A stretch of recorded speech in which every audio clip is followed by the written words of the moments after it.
Семья из Уфы спасла щенят, брошенных на трассе. От большого потомства бывшие хозяины решили избавиться, оставив в коробке недалеко от дороги 16 кутят. Супруги заметили их по пути в родную деревню в Туймазинском районе. Оставить хвостатых на верную смерть они не смогли. Теперь малышам ищут хозяев. Об истории спасения в репортаже Анастасии Ильчебаевой.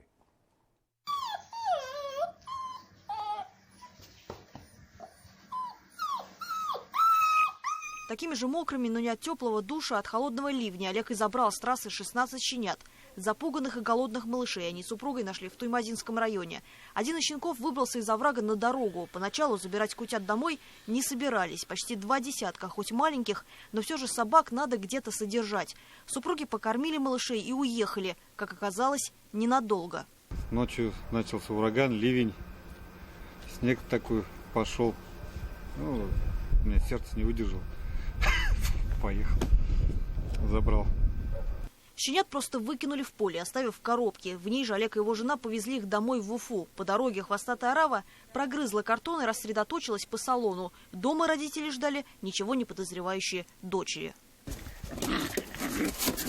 Такие вот совсем скромные, такие маленькие.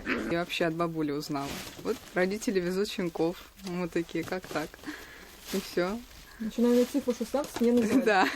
Мокрые, холодные, грязные, дрожали, голодные были, накинулись на еду. И мы, и родители, постоянно кого-нибудь подбираем, находим дом. Но такого лова еще, наверное, не было. Такого еще не было, нет.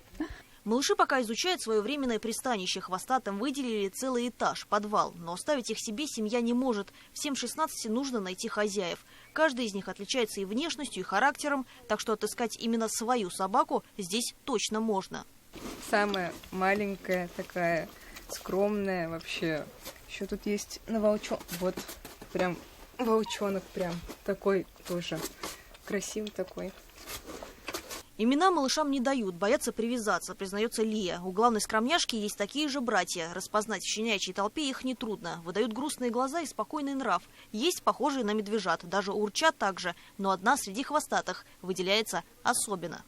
Вот эта белая малышка, можно сказать, и спасла своих братьев и сестер. Характер у нее дерзкий, сама она активная. Она как раз и вышла на дорогу, едва не попав под машину, но тем самым привлекла внимание Олега и его супруги.